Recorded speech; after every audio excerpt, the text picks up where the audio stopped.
Hello, everyone, and welcome to today's webinar, Incorporating an Equity Lens into Your Hiring Practices. For those of you who are returning Candid webinar participants, a warm welcome back. And to those of you who are here for the first time, I'm so glad that you're joining us today. My name is Elizabeth Savella, and I'm a program specialist for Candid based in our New York Learning Center. And I'll be supporting today's webinar behind the scenes, collecting polls and questions that you ask along the way and posing them during our Q&A. For those of you who are joining us for the first time, we want to share with you that we are celebrating our anniversary. Last year, Foundation Center and GuideStar came together to create Candid, and we're very excited to continue on this adventure as a new organization. Every year, millions of nonprofits spend trillions of dollars around the world. Candid finds out where that money comes from, where it goes, and why it matters. We believe that an effective social sector is critical for a thriving society, and we believe in the importance of solutions for the sector by the sector. Through research, collaboration, and training, Candid connects people who want to change the world with the resources that they need to do it. We also want to thank you for being part of Candid's learning community. With the evolving Corona COVID-19 crisis, we know it's a challenging time for everyone. To prioritize the safety and health for our communities during this time, we have shifted many of our in-person programs into online formats. We do encourage you to continue seeing additional resources aside from our online programming through the link that's available here on this slide. I'll be sharing it in our chat as well. We have a number of blogs as well as additional resources to know what philanthropy, how philanthropy is responding in this moment. I'd now like to turn the controls over to Chau Fontan so she can display her presentation. And Jen, feel free to turn on your webcam and join us here and say hello to our audience. I'm also going to give her the reins here. So Jen, you should be able to share your presentation in just a moment. But Chau Fontan is a mixed race woman of color and a coach with 20 years of experience in management and building talent functions from the ground up at various organizations. She has created systems of equitable practices in recruitment, hiring, performance managing, and staff development, amongst many other accolades. And we're really excited to have Jen joining us today. With that, I'll hand it over to you, Jen.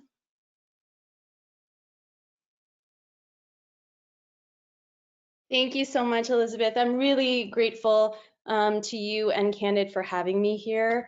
I'm really grateful anytime I'm handed the mic on topics like this, so appreciative for the time and the space, and also appreciative for everybody who's here today. I'm really excited about this topic. Elizabeth talked a little bit about, our current context, and I also wanted to acknowledge it. If you hear footsteps in the background, that's my family. I think they're trying to stay busy during this time, but that's part of this context too. We are in a lot of uncertainty. As this was unfolding, Elizabeth and I actually spoke about this topic, right? What does hiring mean in this time?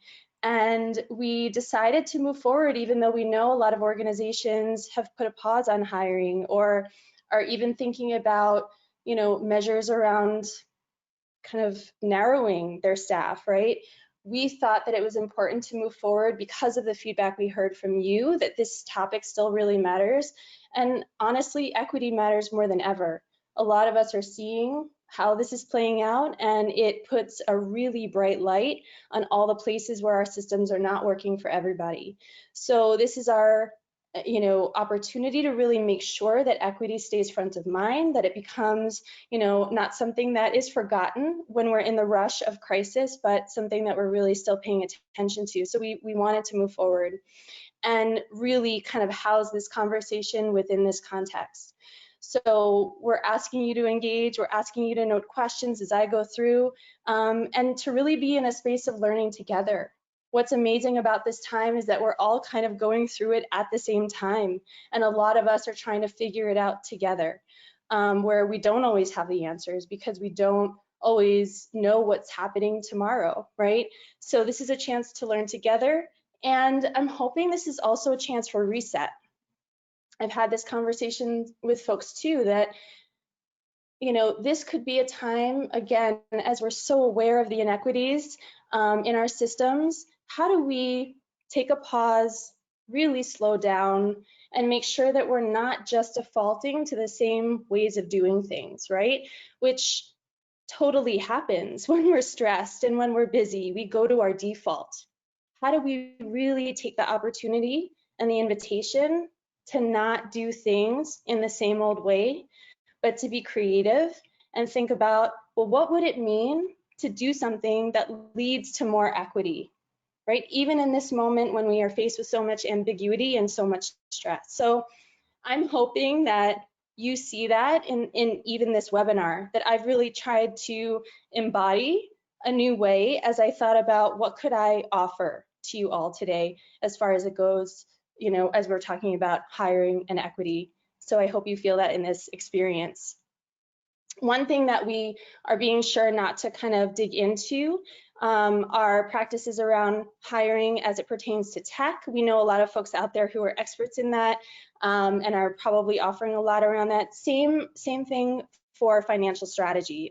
To the point I made before, a lot of people are definitely trying to figure out, what does this moment mean for us?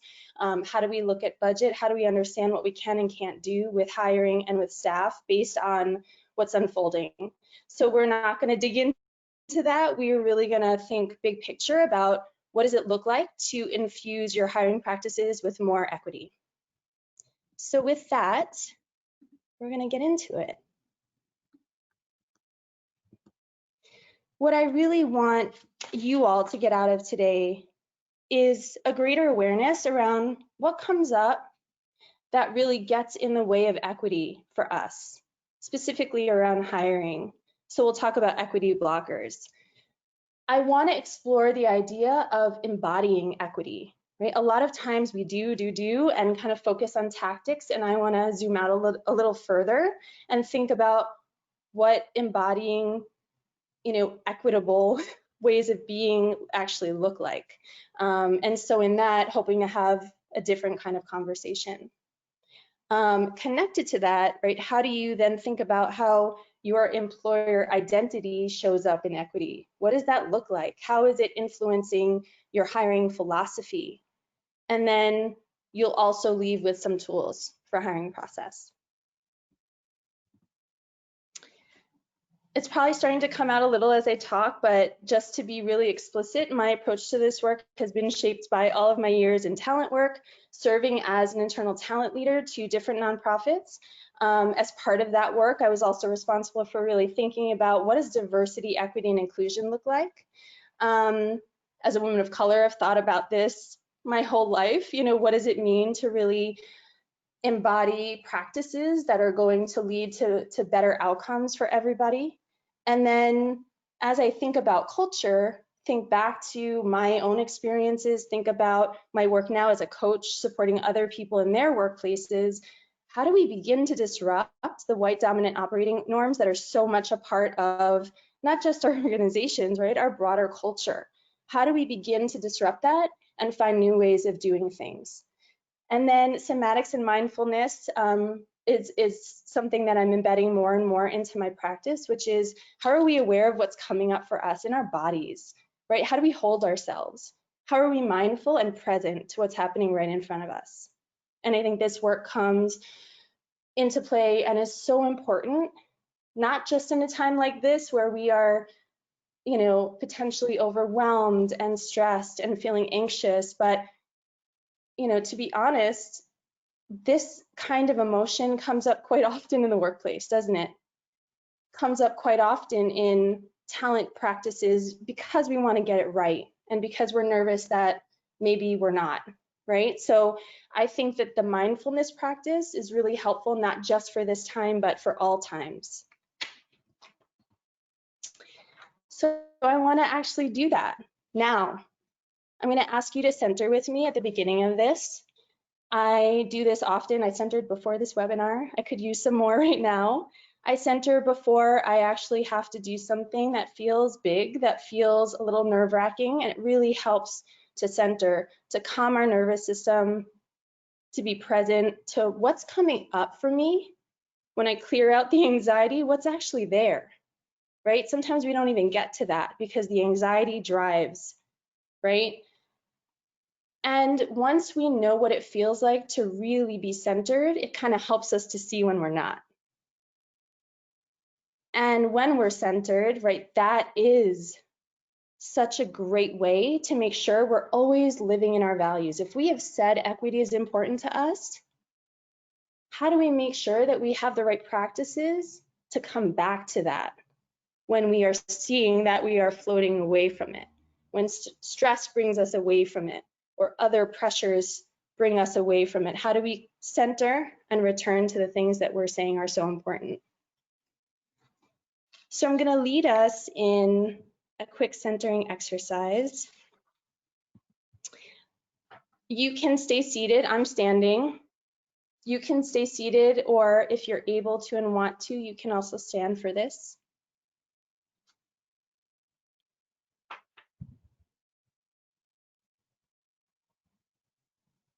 Let's start by taking a deep breath in and trying to fill the belly first and then the chest.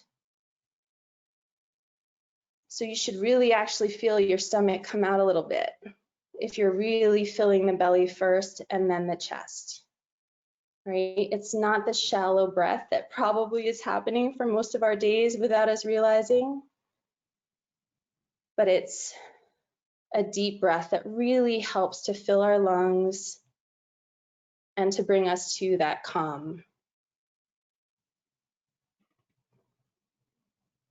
Do that a couple of times. And when you release in your exhale, breathe through your mouth.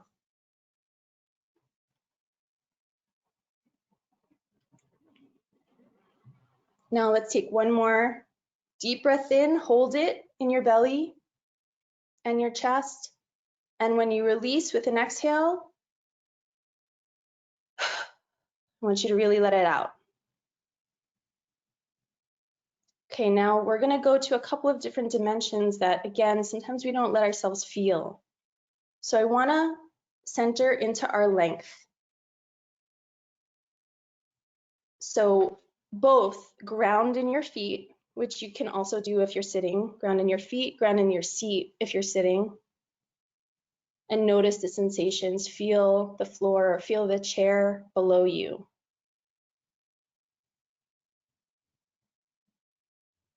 Feel anchored in the bottom part of your body.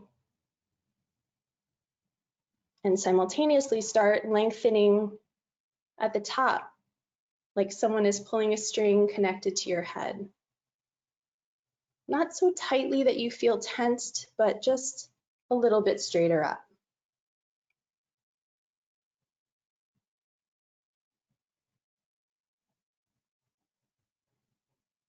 Now I'm asking us to come into our width. So you might rock side to side, left to right. Feel what is my center? Notice where your arms are. If they're pulled in tight, let them out a little bit. You might need to exaggerate and let your arms way out to feel what feels right, where I'm really expanding into my power, not keeping small. So feel that center. The whole time noticing your breath in and out.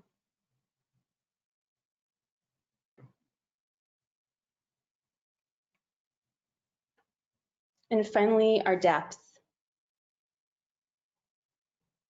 You might also rock front to back to notice your depth and where your center is. We'll start with the back body, which is something we don't pay a lot of attention to. Feel the shirt on your back, the sensation in the back of your legs.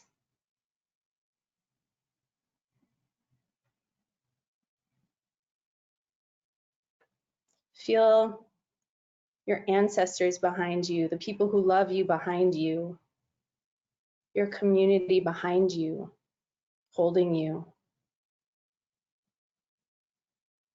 your experiences behind you, everything you've learned behind you.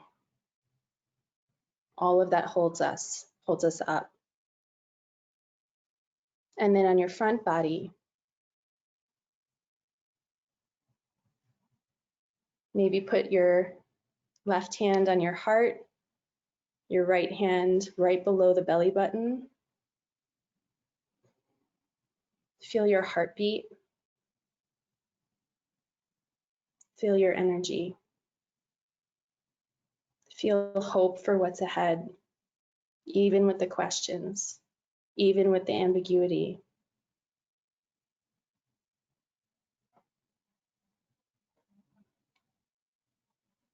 Let's take one more deep breath in, all the way to the belly, and release. And when you're ready, return to the room.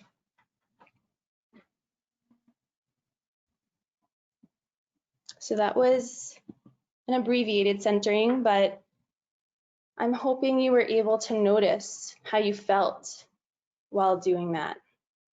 What happened to your body? Where was it before we centered, and where is it now?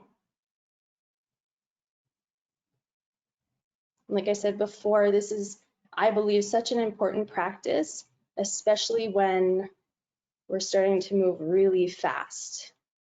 And I think we know that urgency and fast pace and efficiency are all the enemies of equity, right? So how do we slow our bodies? If this is so important to us and you're here today, right? How do we as individuals show up to really do this work well? Part of it is how we're embodying, right? A centeredness and a commitment to this work. So I'm hoping that as individuals, this is an important practice, but then in thinking about it and as we move forward in this webinar, how do these kinds of principles apply to work with our teams, work with our organizations? Another thing I wanted to call out, again, feels very centering, is this idea of ways of being. So I thought about, as I was working on this presentation, what are the ways of being that I actually want to try to embody during this session? And what I came up with was I want to be present, I want to be humble, right? There are so many different ideas out there. I am a voice, I am an approach, and this is my offering to you. So some humility in that. But then hopeful, really looking at this time and seeing what we can do with it. I do this sometimes. I kind of reflect on what are my ways of being in general in life. I sometimes get really specific, and at the beginning of my day, I sit with intention and I say, how do I want to be today? And I can't tell you how centering that practice is for me too. It really helps me to focus on how I want to be showing up. And it very often makes it super clear to me, then what do I need to do? If I want to be present, humble, hopeful, what do I need to do? I want to give you all a minute to just think about what are the ways of being that you'd like to practice in this time during this webinar where we're together. Just identify what those ways are. Share one or two in the chat if you'd like.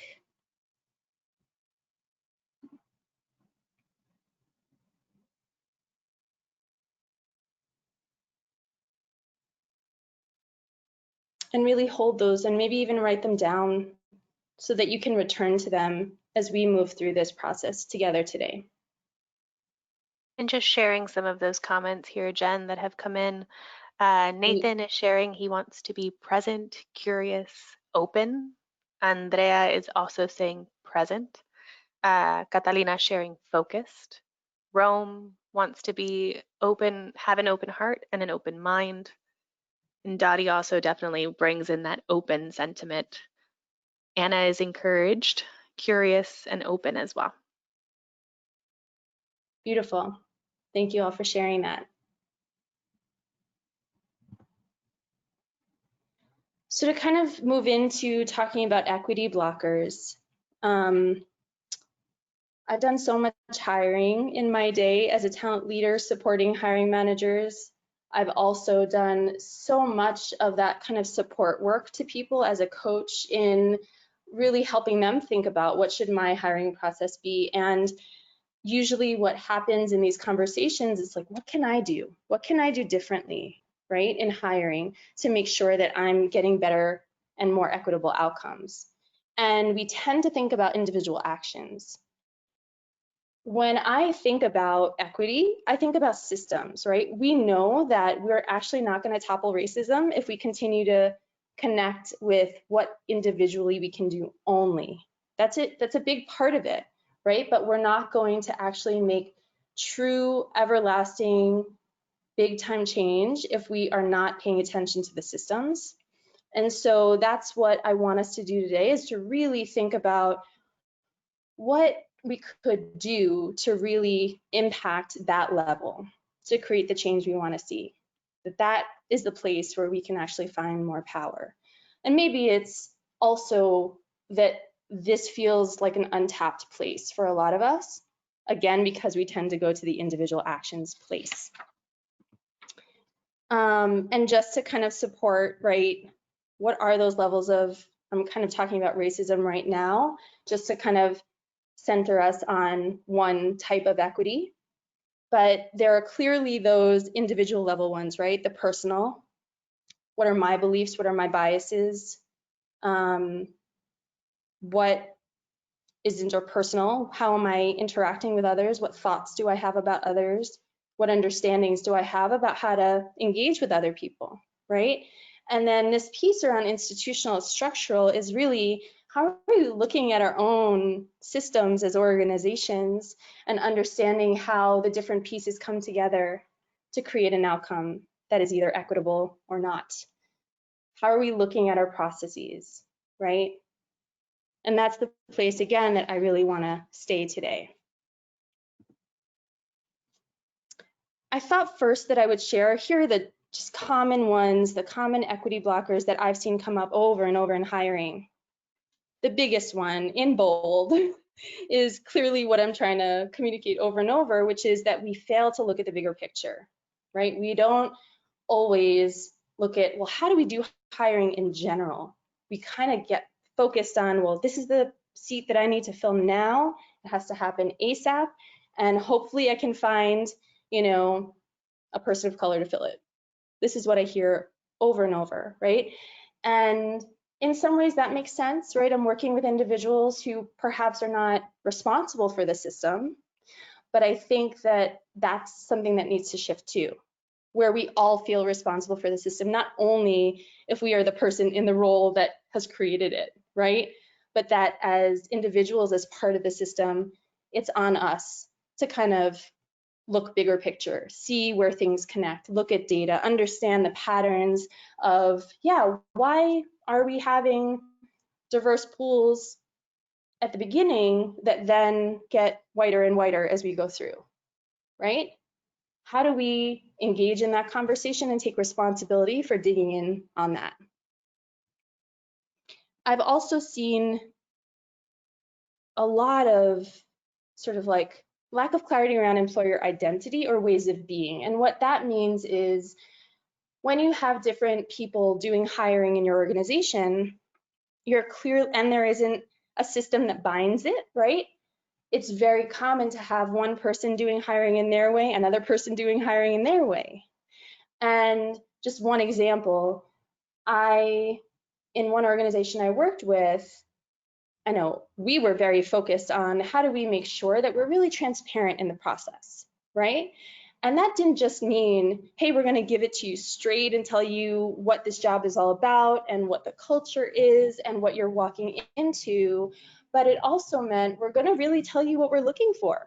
When we give you this demo or activity to do as part of the process, we're going to tell you what a successful response might include, right? We're not going to have this be a test, because what we realize in testing is that people who are most like the test makers will probably be most successful.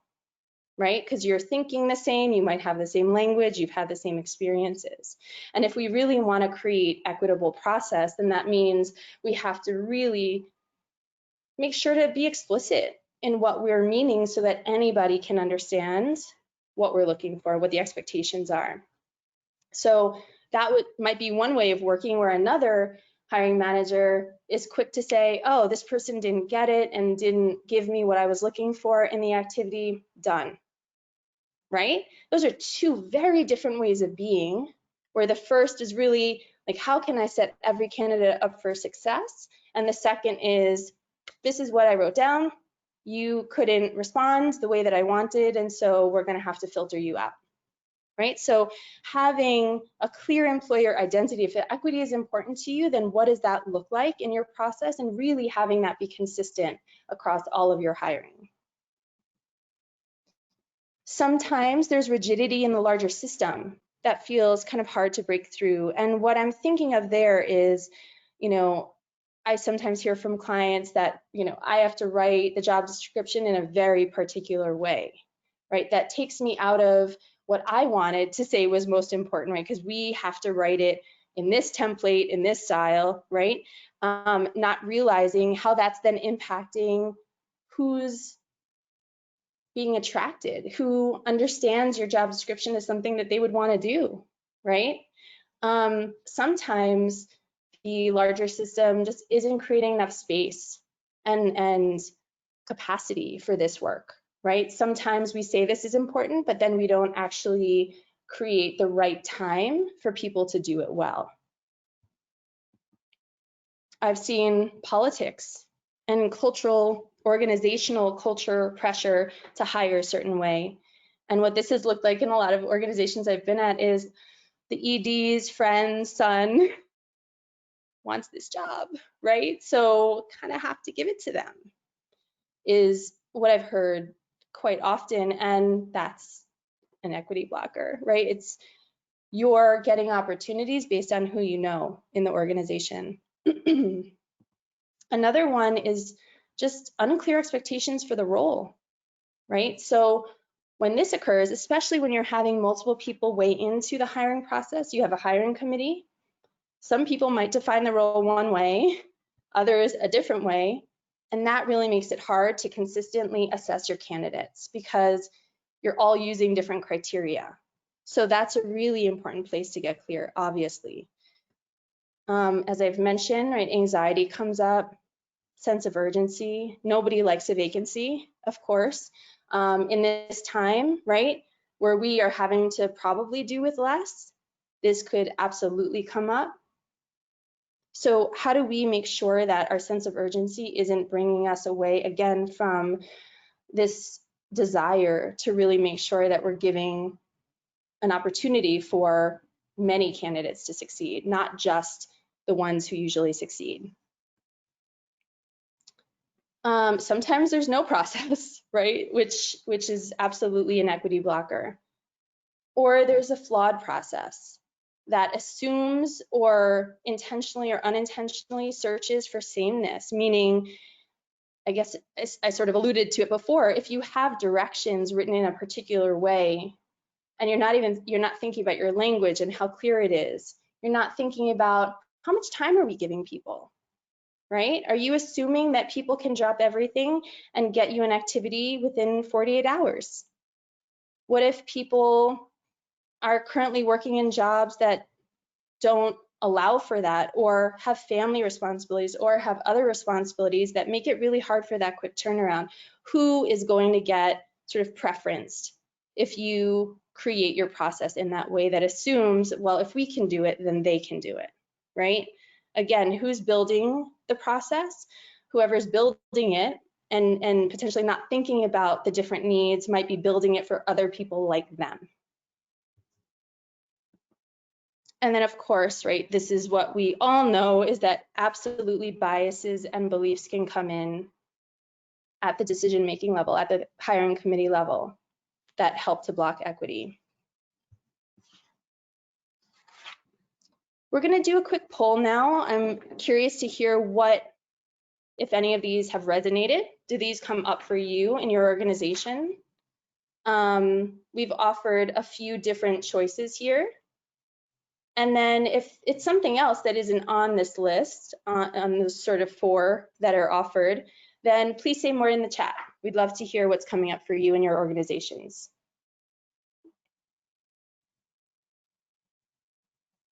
Thank you, Jen. So everyone should see the poll on their screen now. And we do have a couple of answers that are in the lead, but with 33% of the audience voting, I'm going to give everyone another minute or so to make their selection and then click that submit button. And again, our options here are forgetting to look at the bigger picture, perhaps the system of hiring here. You don't have a process, or perhaps it's a flawed process that assumes or searches for sameness. Perhaps you also have unclear expectations for the role. And again, those individuals' biases or beliefs. And if there's something else that you've identified, again, just select that other option and you can type it into the chat and I'll share those with Jen as well. So with that, I'll go ahead and I'll close the poll and share the results here with the room. And we have a pretty even distribution here. So it looks like 34% of the room are saying they don't have, or perhaps it's a flawed process. 24% of the room saying there's unclear expectations. 20% are saying that perhaps it's more of that system of hiring that you spoke to, Jen.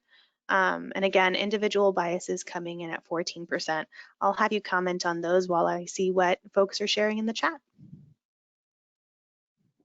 That sounds great, Elizabeth. And I don't know if this is happening for others, but I just wanted to let you know that the results are all showing a 0 for me. But it was helpful to hear you read out the numbers.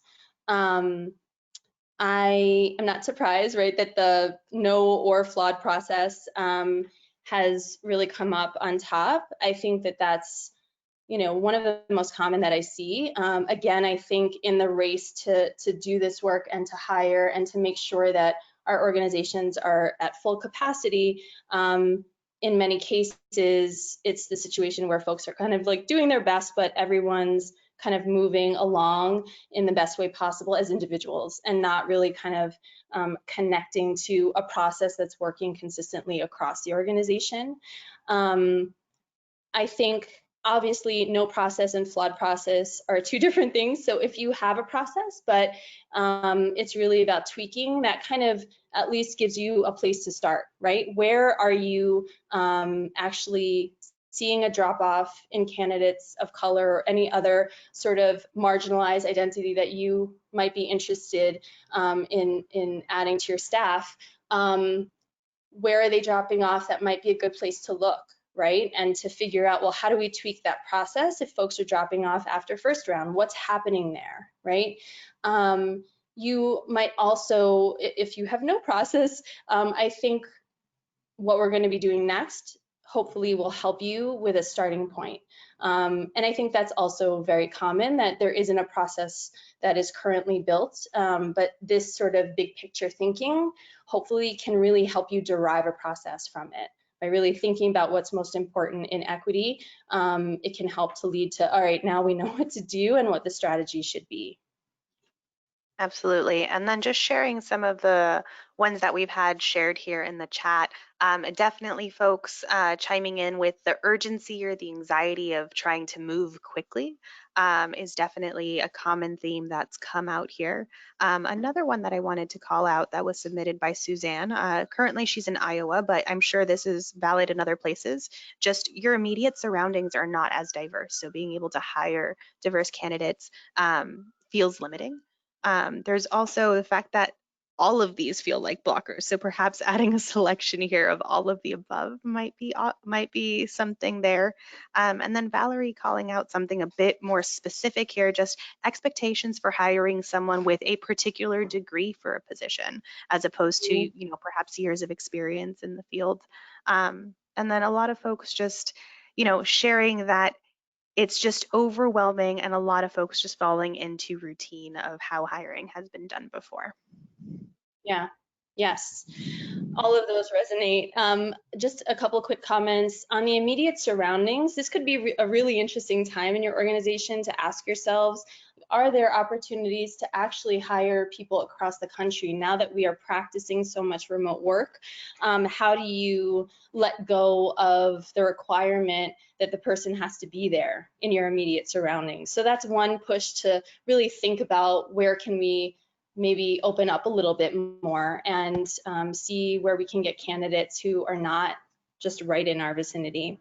On the degree question, we're actually going to talk about that a little bit more as we discuss soon the must-haves and potential biases that come up in hiring. So I'm glad that you brought that up. These are really great comments.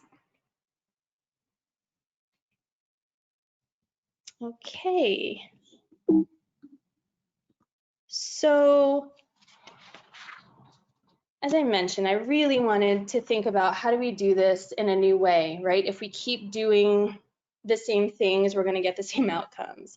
So one thing occurred to me is that we don't often think about being equity or being equitable. And one of the reasons why I started with that ways of being in the beginning is to kind of illustrate, right? If we name certain ways of being, then we can actually probably be working from this place where it's really rooted. We usually turn to the doing. We usually turn to the tactics, right? And sometimes I would argue that the work feels disconnected. Oh, it's very windy where I am right now. I don't know if you can hear that in the background. But sometimes our work in equity feels so disconnected because it's the doing. And we're saying it's important, and then we're doing some trainings and we're doing a few activities here and there, but it's not rooted in a bigger being for the organization, if that makes sense.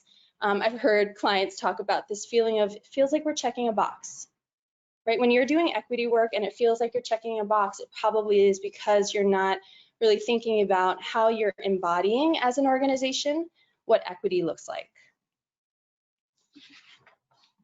So I tried to think about, right, what does being equity or embodying equity look like in hiring? And these are the things that I came up with. Obviously, the systems-oriented piece that we're talking about.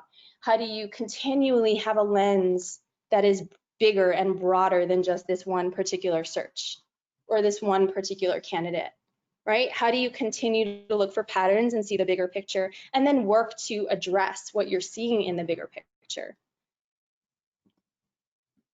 Being value-centered, again, right? Being equity is not like, I'm just gonna do this, right? We're gonna focus on DEI work when it's time for that event, when it's time for that discussion, but that it's actually in everything that you do.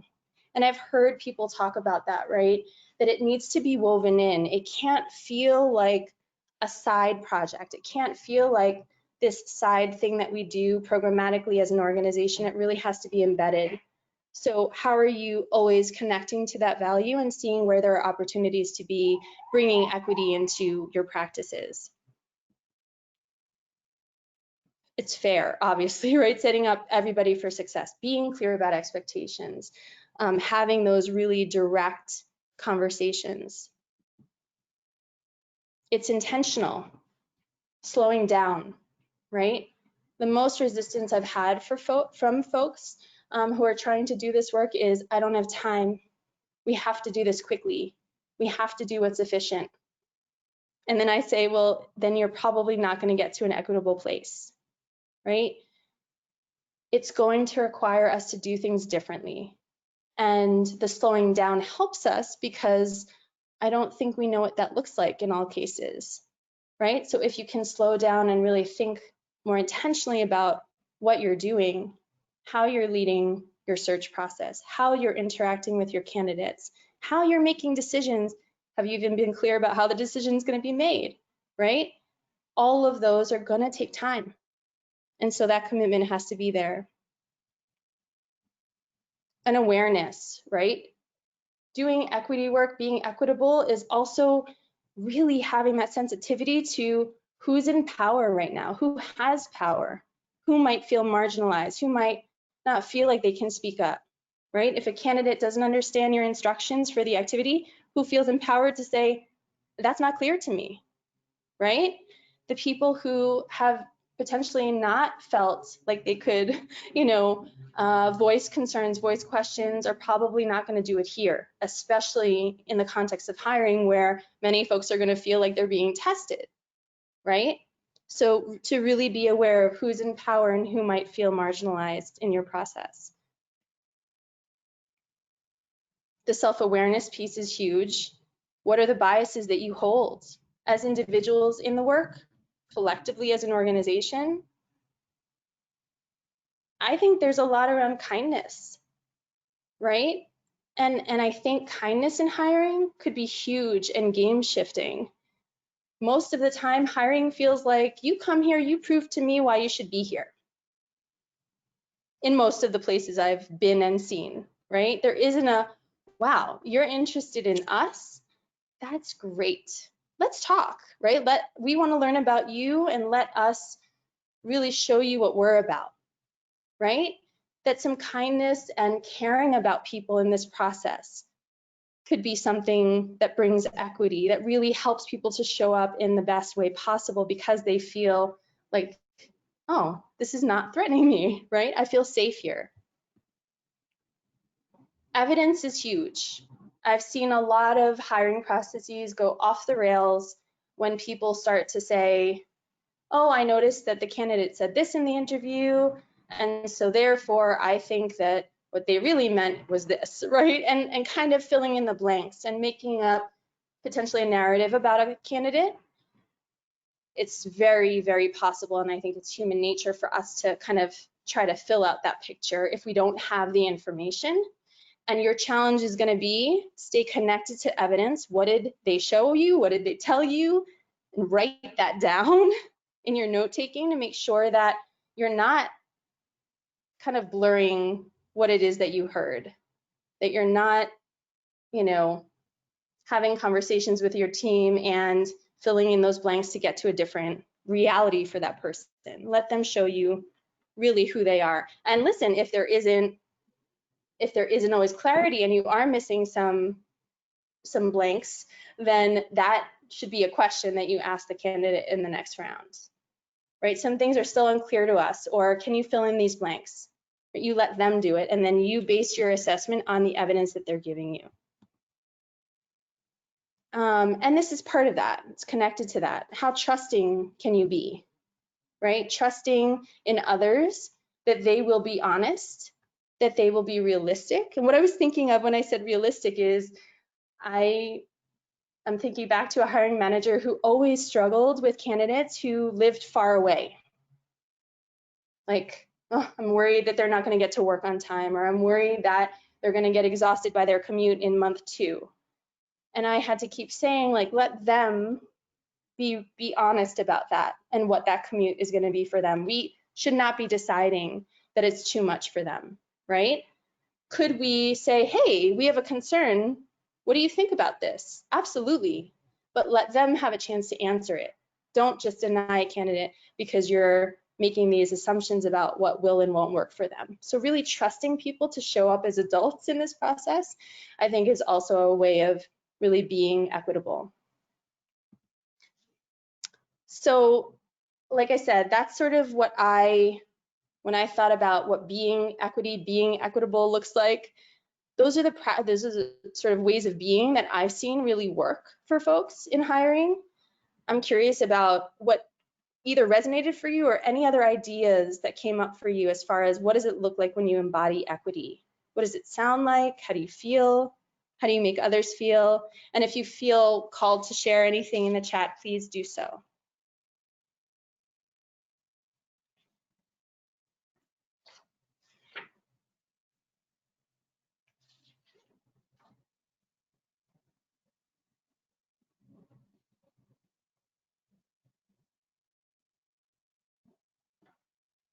So we have had some initial submissions come in.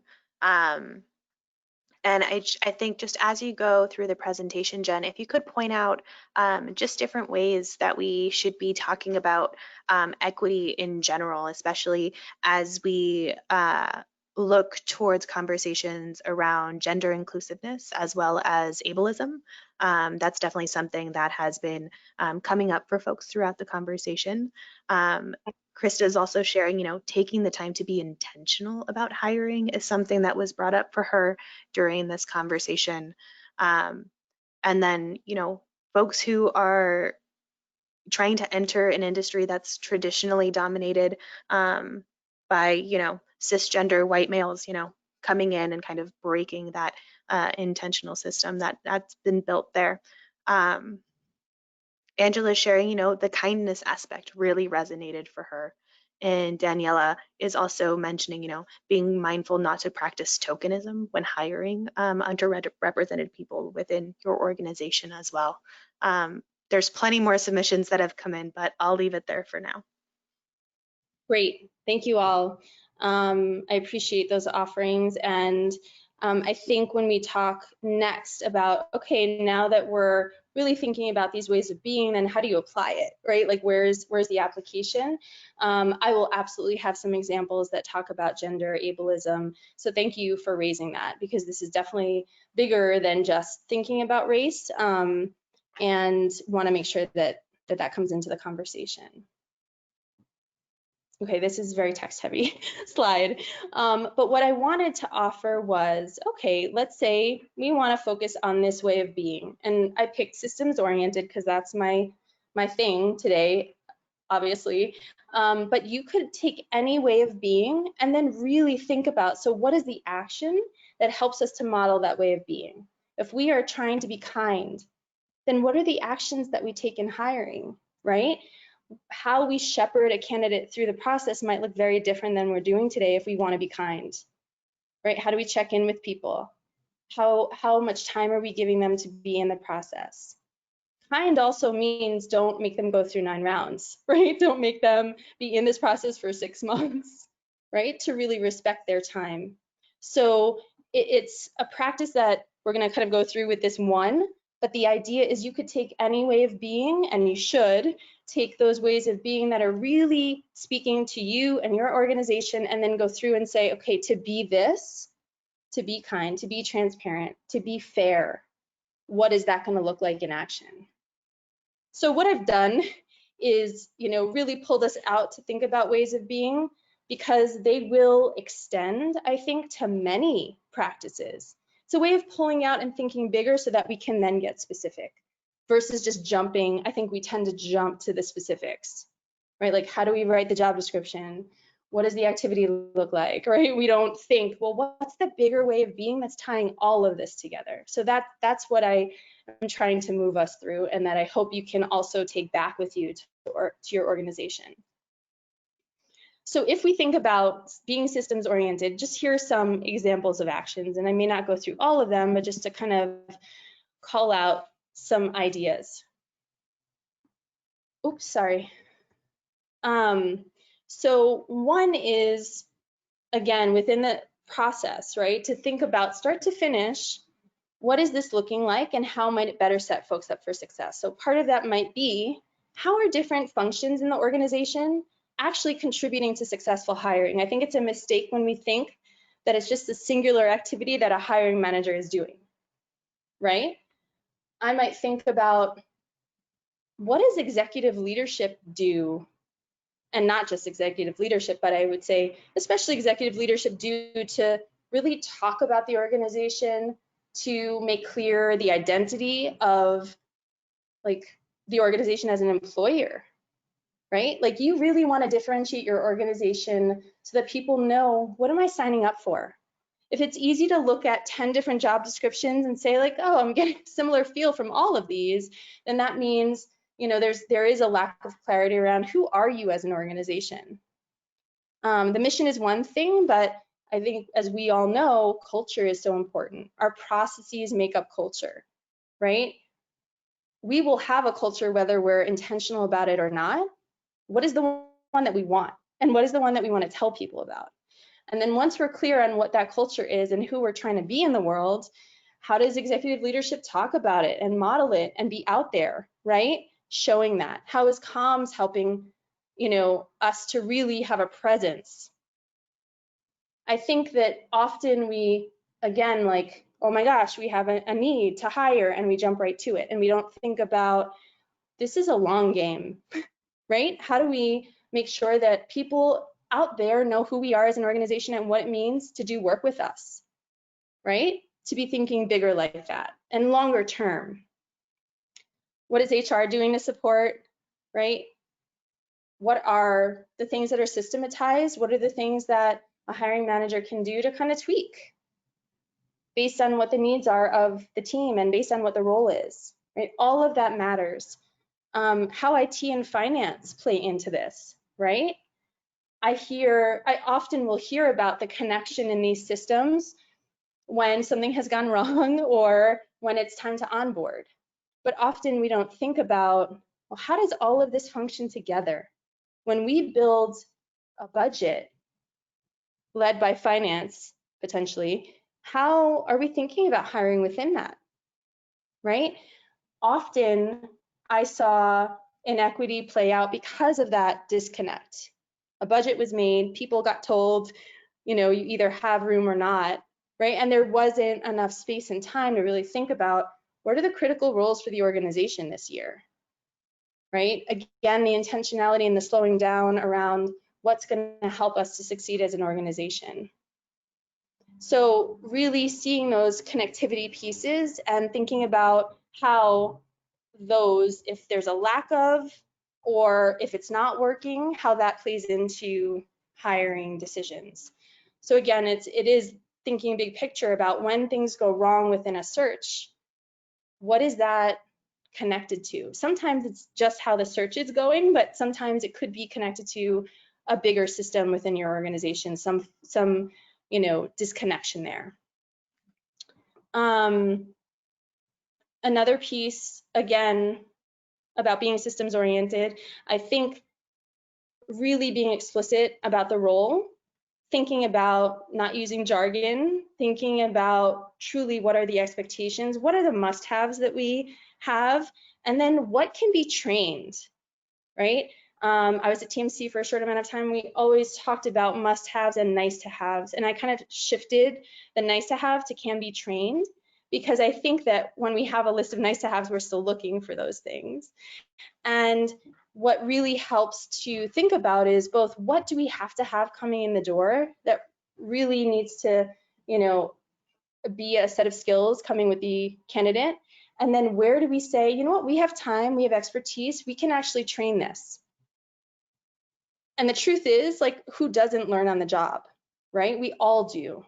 And so to shift the thinking around, we have to get the perfect candidate, to we're getting candidates who have a lot of great experience, and then we know we're going to have to invest a little bit.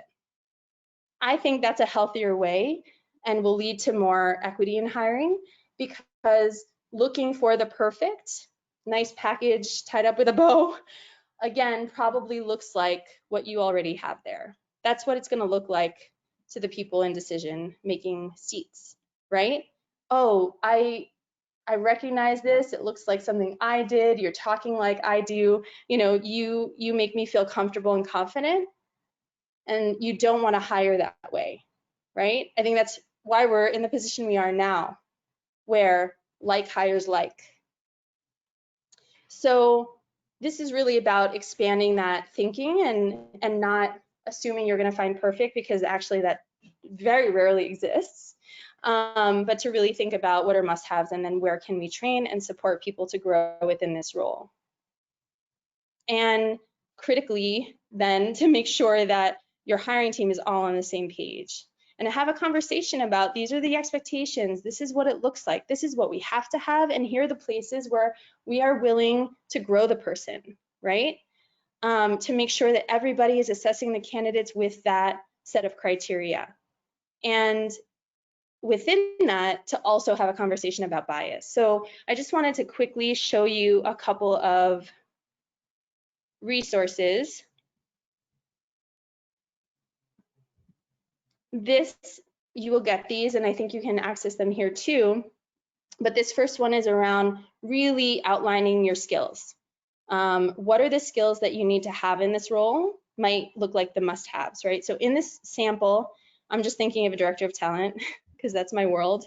You might look for someone who can be a systems thinker and really design process, facilitate group work, manage through change, someone who has like strong learning orientation, right? And can grow others.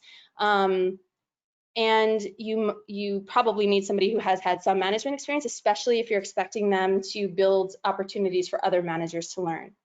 But then here's all the stuff that can be trained, or where the person has time to learn up, because I also understand that sometimes organizations don't have the resources to always offer that training themselves, or the time to do that coaching themselves. So where can you give them the time to learn up and really offer them opportunities to access their own resources?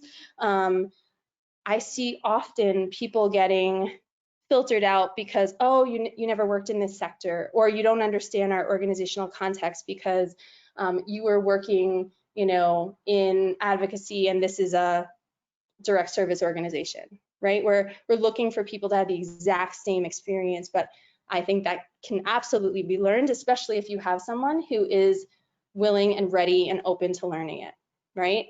I've seen people be really sticklers for like, oh, they never use this system. That's something that can be learned too, right?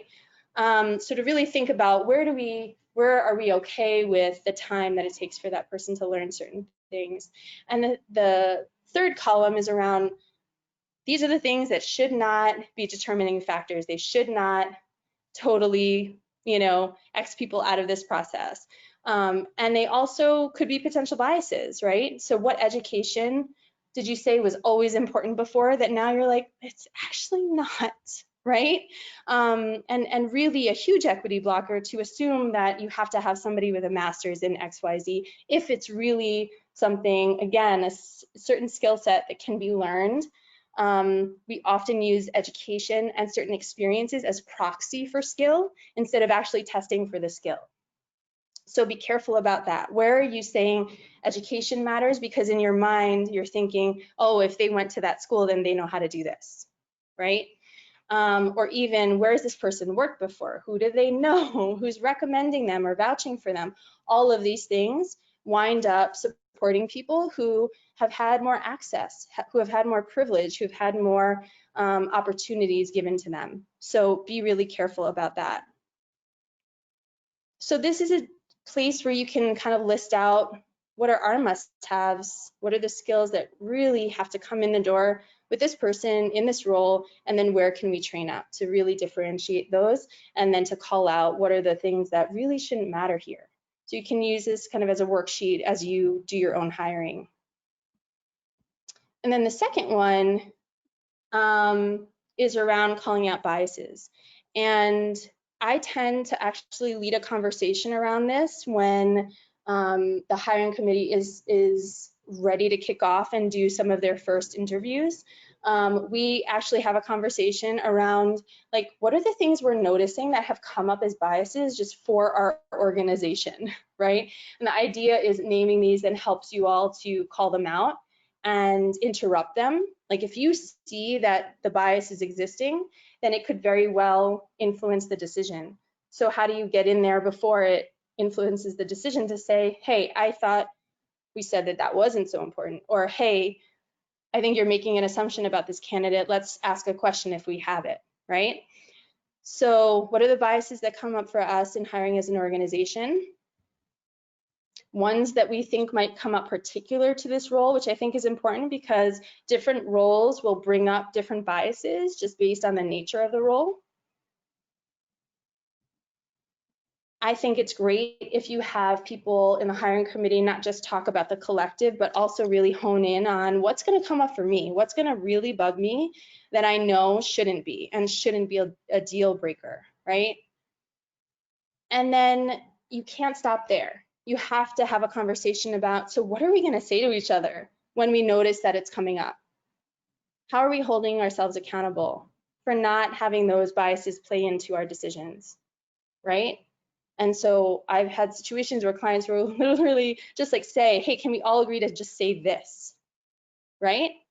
I'm aware that a bias is coming up right now, or might be coming up right now. Can we go back to our must-haves and just get clear on the evidence that we're seeing for this, right? So to have shared agreement around how we're going to deal with this makes it less awkward when it does come up, right? Because we know it's human nature. We all have biases, but it's really about how are we acknowledging them, noticing them, and then interrupting them. So like I said, I hope that you will take these and spend more time on them and really bring them into your hiring as you have your next process, where you can really bring these in. Oh, I'm sorry. One more thing I just wanted to mention, or one example that I wanted to mention is I think there tends to be a lot of focus on what are the interviews like and what are the exercises like, and that this tends to be a place for a lot of bias to come in, right? There's bias that could come in absolutely in the resume read, in the application read, but so many more chances, I would say, for that to happen in the interviews and the activity. One example that I experienced that really goes to, what's so important here and what are we willing to actually be creative around was in an organization I was at where it wasn't accessible. Basically, it was all stairs. There were no other ways for folks to be on the different floors. And one of our candidates had a hard time walking to the 4th floor for an interview. And that was really a time where we had to ask ourselves, right, like what could happen here to make this more possible, right? Does the location of this interview actually call out a bigger issue with how this place is functioning and who it's actually prohibiting from working here, right? So I think I'm mentioning that because it was sort of in the interviewing and in the activity portion of our search process that became so clear. And there was some differing opinion on, well, if this is going to be a part of the job, then I don't think this is going to work, right? And the push was to say, well, how could we make it work? Is there a way to make it work? And I think that's what I'm trying to get at with the must-haves and the can be trained, or just in general, that way of thinking. What are we really requiring of this person, and where can we think more creatively about how to make this possible if this person is amazing and is coming in with the skills that we really need in this job? I have some additional practices here. For time's sake, I'm not going to go through all of them, but you will have your this deck and you will be able to go through it in your own time. Just other thoughts I had as far as where equity could show up and what practices can really help you to infuse more equity into your hiring practices. So that was a lot in 1 hour. I really appreciated being able to approach this topic in this way. I hope that the centering at the beginning really kind of helps to, again, remind us of like what it actually feels like in the body to get clear on what's important and to be present to what's important. And again, if that's equity, it helps us to kind of slow down, take a deep breath, and really see what is the process in front of us that we're trying to build and how do we influence that in a way and make it more equitable than it has been in the past. It's a chance to do things differently.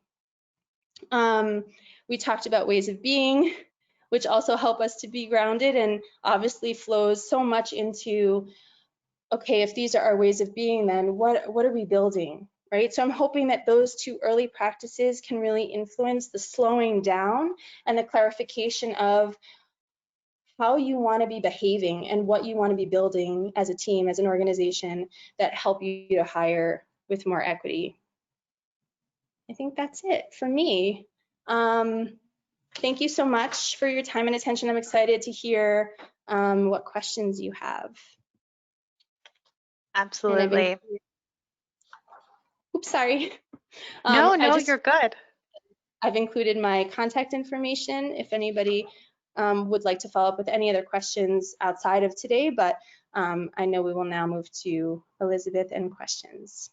Absolutely. And as Jen said, everyone will be getting this deck. So you can always find Jen's information in the handouts that came through. Firstly, thank you so much, Jen. There was a lot of intention that was put into this deck, a lot of thoughtfulness in, how we actually wanted to talk about hiring in this current moment. And thank you for everyone who did respond to the survey that went out a couple weeks ago. It definitely helped us understand where everyone's priorities were, so we could make sure that we could craft the presentation appropriately for the moment. So with that, I do want to transition to a few questions. We have plenty to go through, so we'll do our best to get to as many of them as possible. But I actually wanted to take just a quick step back to the document we were just going through. And the very last bullet that you had on that one, Jen, was actually to not ask the same questions to every candidate. And a lot of folks had questions around that because that's definitely been touted as a best practice in HR. So if you could just share a little bit more about that. I'll let you keep the deck for now in case you wanted to go back to that slide and dig in a little bit further. But that was definitely one of the popular questions that came up. Yes, thank you. Yes. Okay. So I mentioned the book Who. It's by the GH Smart People, and I wound up, as I found it, a colleague in one of the organizations I worked at introduced it to me, and we read it voraciously, and then we started to do interviewing like that. And the idea of it is it's basically behavioral, and you're trying to understand, like, how did you do this in the past, right? If we are saying that building trust is important, tell us about a time where you landed somewhere and began to build trust. What did that look like? What did you do, right? And so the very way of interviewing is not set up for standard questions, answer, standard question, answer. It's not set up for that, because what you're really trying to do is uncover and kind of like peel the onion of the person and learn more and more about them and their experiences. What I have seen people do is really get so rigid about the questions because they think, well, to be fair, we're asking everybody the same questions.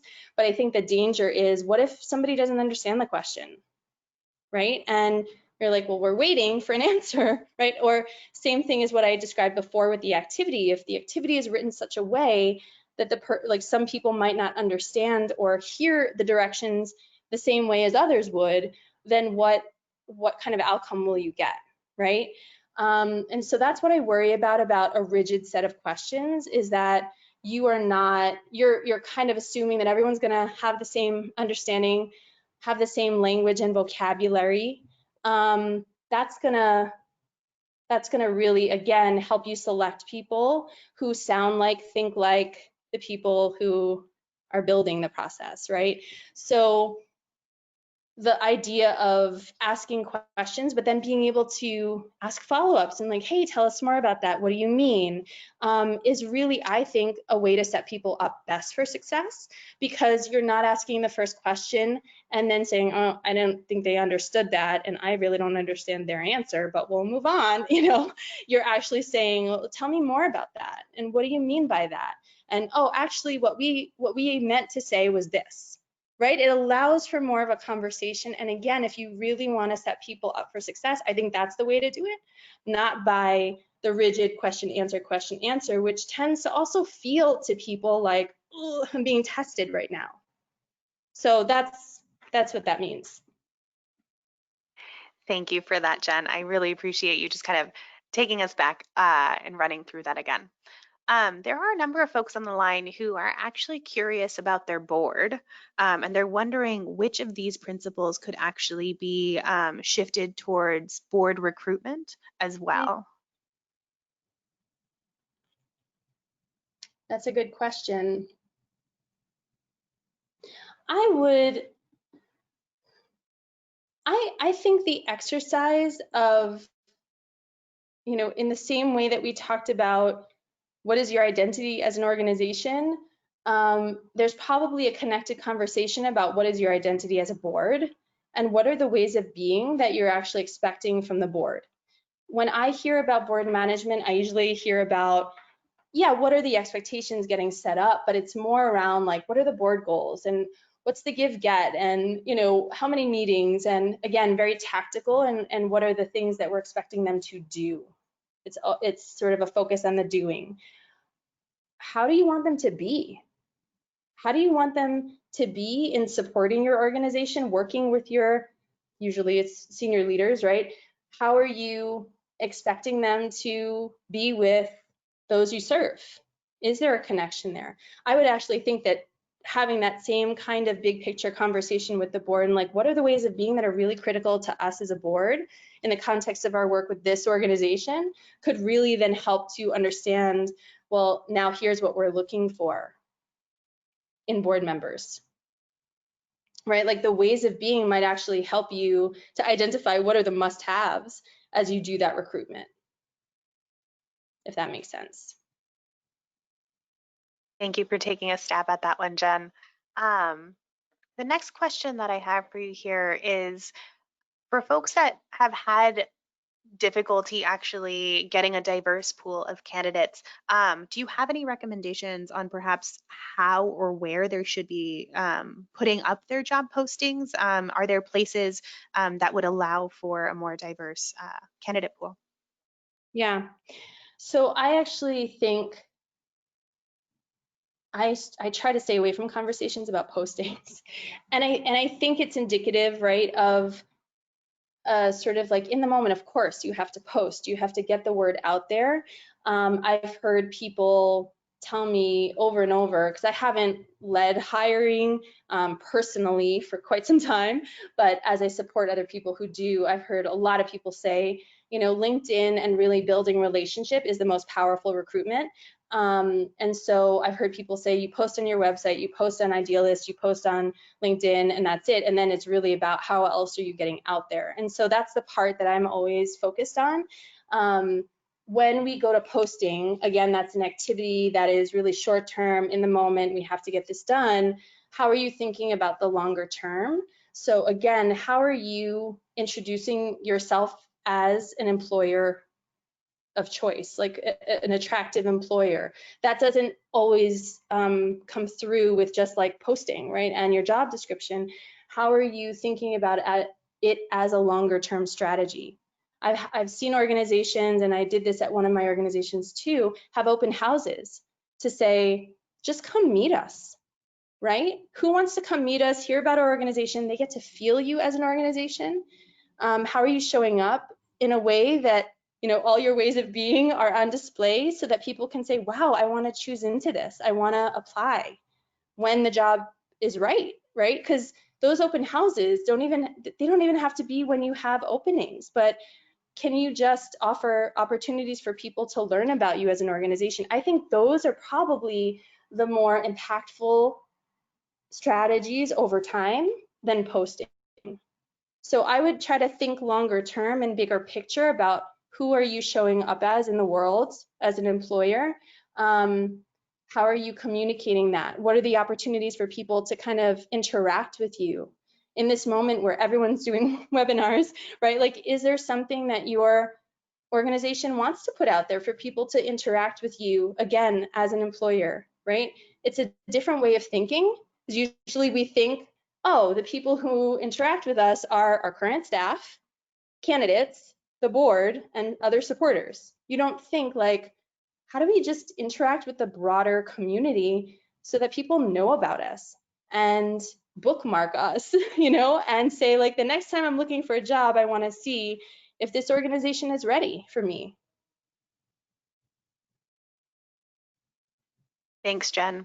I did just want to share some additional opportunities for folks to continue learning with us. Of course, in this moment, we're definitely going to share some online resources that you can look to. We do have a free self-paced e-learning course, so if you're still getting to starting to navigate the DEI space and still trying to wrap your head around that, we do have diversity and inclusion walking the talk. And again, that's a self-paced e-learning course, so you can take it step by step. And in a couple weeks, we'll actually be talking about leadership transitions. So if this is something that your organization is currently going through, or perhaps you can see on the horizon, this will be a great opportunity for you to join as well. So I'll share the links for both of those in the chat in just a moment. But I wanted to shift to a bit more international context here, Jen. So let me know how comfortable you are with the question. I understand it might be outside your wheelhouse. Yeah. But Elisa wants to know, for organizations with offices in different countries, how do we employ hiring practices that are inclusive and representative of the countries they are based in? That's a great question. Inclusive and representative of the countries they're based in. It's hard to, I don't exactly know what that means. Is it about like cultural norms? Yeah, I think it's more about being respectful of that individual's country version of a DEI, because in the States, that definitely means one thing. But I think in an international context, when you're overseas, there can be a different way or approach for that. So, how can they actually adopt those hiring practices for their staff that are based abroad? I see. Okay. That is a good question. I do have clients who are international, so I do think it comes up in the work. And I think that the best strategy is usually to make sure that whatever the process is going to be sort of like based locally, right? Meaning the people who are from that culture, from that country are designing or sort of taking what the standard is and then making sure to make tweaks to it based on what's really going to make sense in that context. So I don't know that I have an actual like a specific answer, more the idea of how are you using inclusion in order to make sure that the process makes sense for the people in that country, really having those voices at the table so that, again, there aren't assumptions from an external, people outside of the culture, people outside of the country making those decisions, but really having it be based, maybe connected, right? Connected with people who are responsible for the broader process, connecting with folks who are in that country and having it be inclusive of those voices so that the process really makes sense. Yeah, I appreciate that, Jen. Betty's sharing that they actually have two leadership positions that they've identified as positions that they specifically want to hire people of color for. But they want to know if you have any recommendations on how they can actually address this either legally or ethically, both within their organization and to the public. Yeah, you can't say we want this kind of person in this role, right? I would say the best way to approach that is in the must-haves, and I would really do some organizational soul searching around like what is the actual intention. Somebody brought up tokenism before, and that's a possibility in all of this.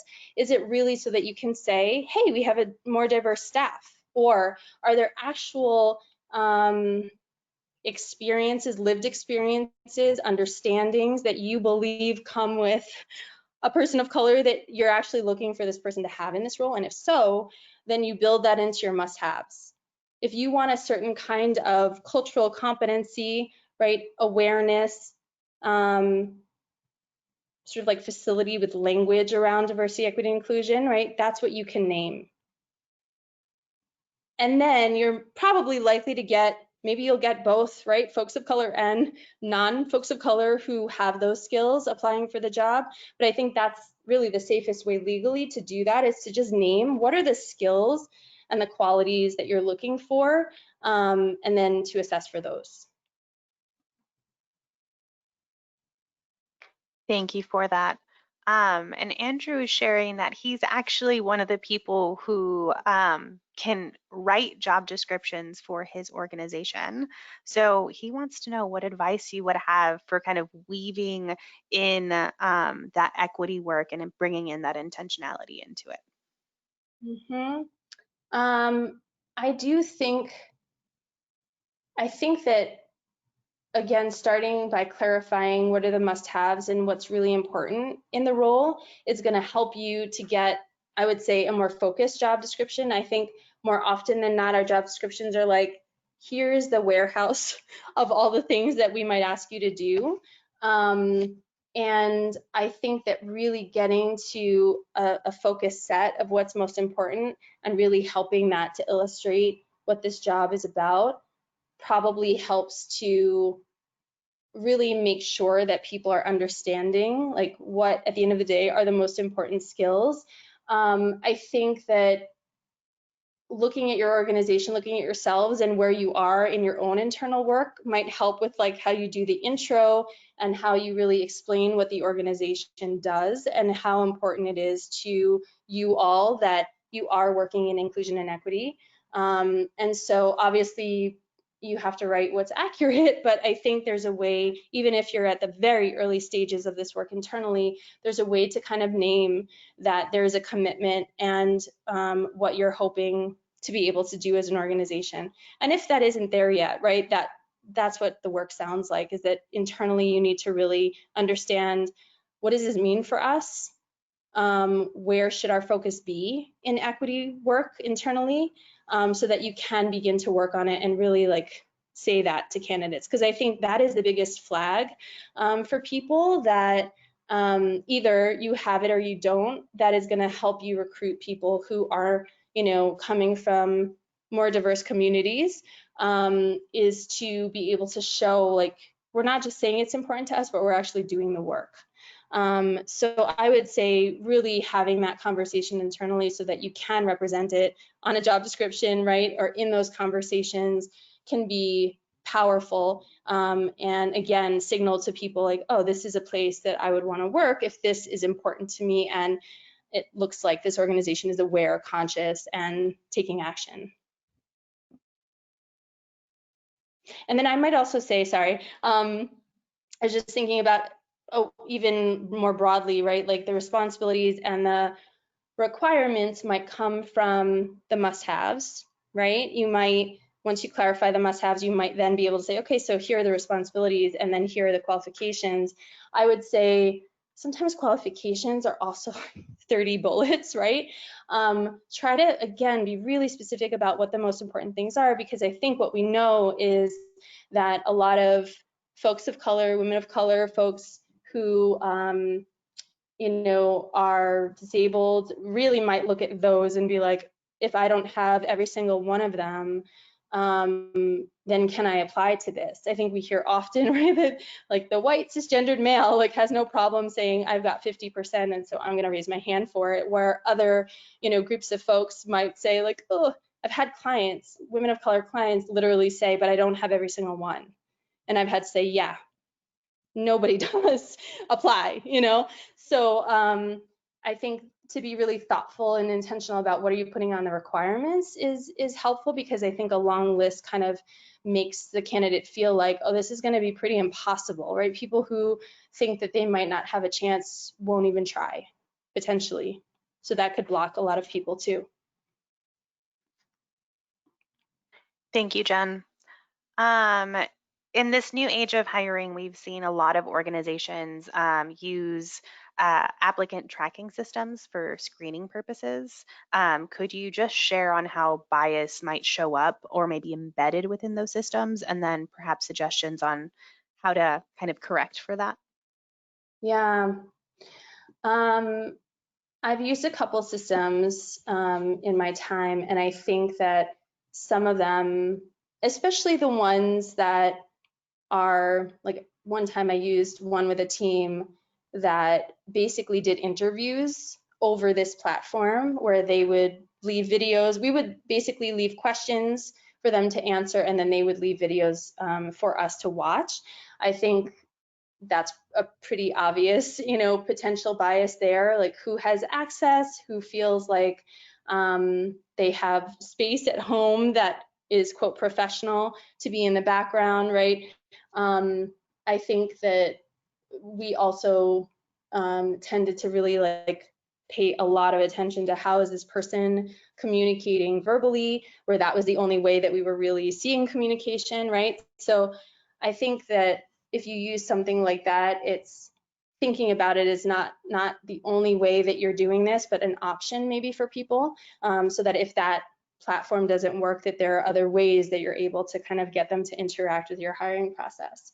The other one, I think that one of the systems we use kind of like collected tags for us. And so we were able to put in a keyword and then it would search for where that was in resumes. And that could be another, potential issue if folks are not using the language of your organization, the language of your sector, then might you be missing people who are really qualified and just have different ways of saying things, right? Could be another one. I'm sure that people who are more well-versed in all the technology out there may have different ones, but those are the ones that come to mind immediately for me. Thank you, Jen.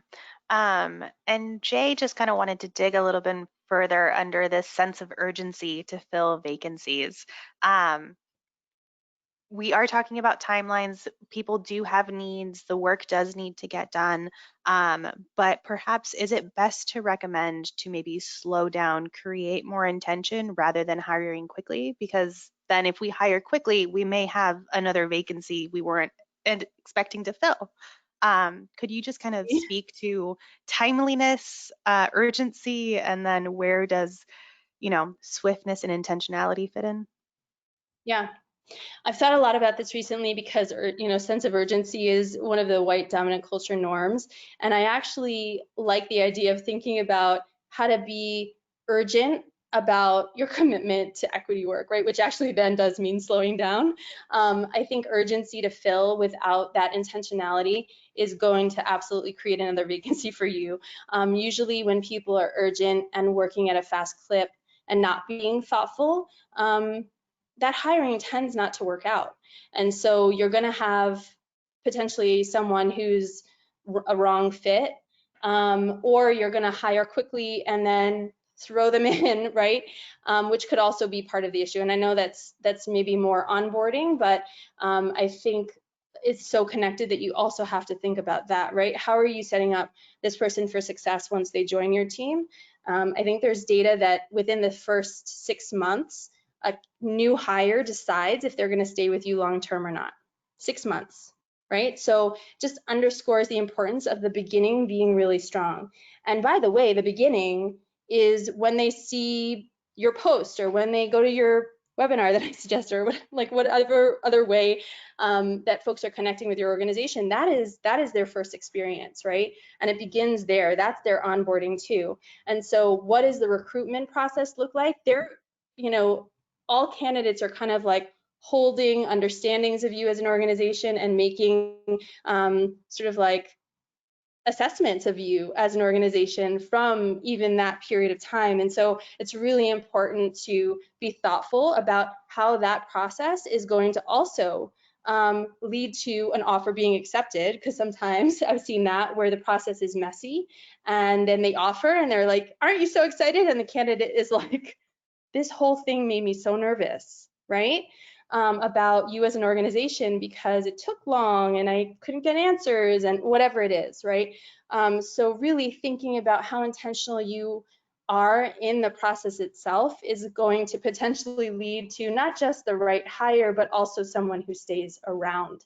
So I absolutely think it's the best to slow down, be intentional about all of it, the whole process, so that you don't make a mistake and so that you also are showing up as your best selves as an organization to someone who you want to come join.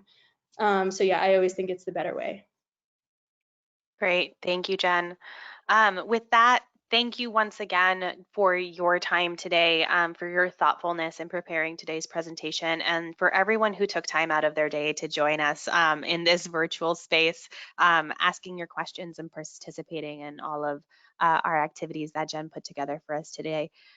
Do note that you will receive a recording of this webinar in the follow-up email. It will also have a link to view the recording and a couple survey questions that I'll be sharing with Jen as well. So definitely let us know what you thought of today's experience and how we can continue to craft additional learnings for you guys in the future. With that, on behalf of our team here at Candid, thank you, Jen. Thank you, everyone. I hope everyone is able to stay safe and stay well. Thank you. Thank you.